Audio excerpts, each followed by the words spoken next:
The red book is on the corner table again. It should be on the shelf where I placed it the day before. It's either a dictionary or a stray encyclopedia volume. It could be a collection of old stories once taught in school, stories written by authors long dead like their children. All I know is that it's heavy and fits snugly in my hands. At least it did yesterday. My hand sweats as I pick it up now and set it back on the shelf with the multitude of books my grandfather amassed throughout his life. He doesn't read anymore. I don't think he read any of his collection. I only recall him picking apart the bones of my appearance or my progressive views. Tradition ran thick in his veins. A woman was expected to act like a woman. A man was a man. There was no crossing of the streams. The path was straight. I wish my parents hadn't died when I was a child. Their loss inflicted an additional damage from which I've yet to recover. However, I feel a turn coming on.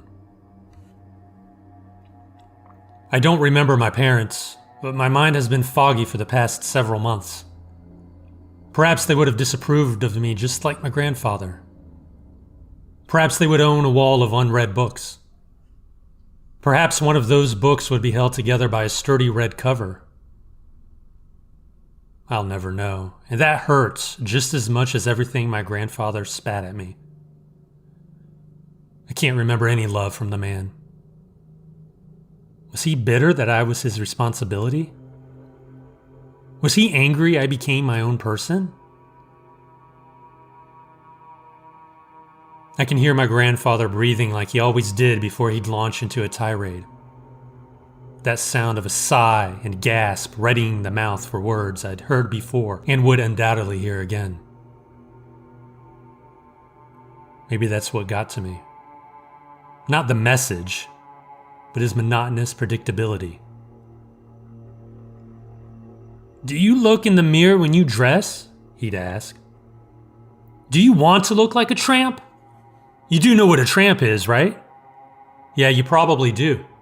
Women like you usually do." Over and over. But yes, I hear my grandfather's breath, but I know I'm hearing the ghost of a noise. I'm certain of that. Just as certain I am that a book slides out of the bookcase behind me. It sounds like a snake slowly and briefly hissing. But there are no snakes here. No animals. Just me. What I imagine thunder to feel like blows into the back of my head. I jerk at a weird angle and fall to one knee. I look back just in time to see the red book coming down at me. I tuck my chin to my chest, catching the book in the crown of my head. I go to both knees now. My grandfather staggers backward, both liver-spotted hands gripping the red book as if my death depends on it. He raises it above me quicker than he should and drops it. I put up my hands, but the book is too heavy, and gravity is too fierce. I let him hit me again. The book wasn't always red. Its cover was white yesterday.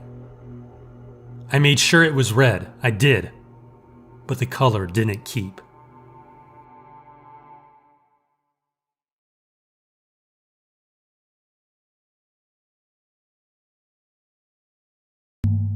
Girls, boys, men, women. Gender and age mean nothing to me. Any spirit that won't move on is a pest. When these pests turn their anger towards the living, then the only recourse is a greater show of violence. It really is the only way. Holy men will have you believe the grace of God will vanquish the shadows of evil, but they're delusional. When they fail, and they always do, they call on me to clean up the mess. I lock the door behind me. I don't get far in the apartment when I feel her presence. She was young when she was killed. her death has gone unresolved. That's none of my business. I'm not a cop.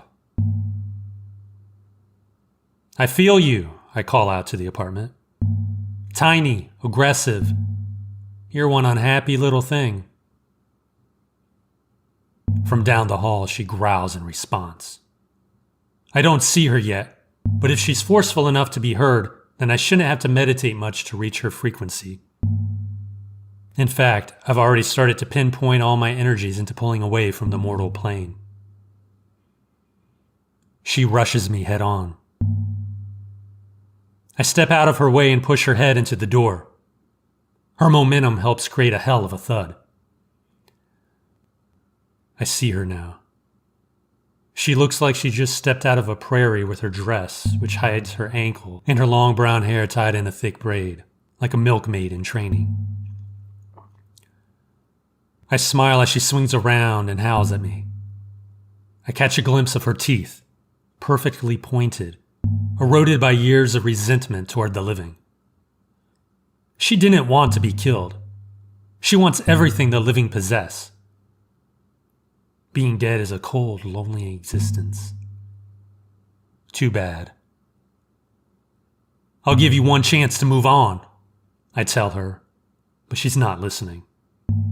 Her rage deafens her, hones her tunnel vision, and propels her clawing fingers toward my throat. I can smell her scorching stale breath from this distance. I dodge her charge again. We can do this all day. I'd rather not. She comes at me one more time. I stop her in her tracks by grabbing her throat and slamming her to the floor. Skull and laminate flooring crack upon impact.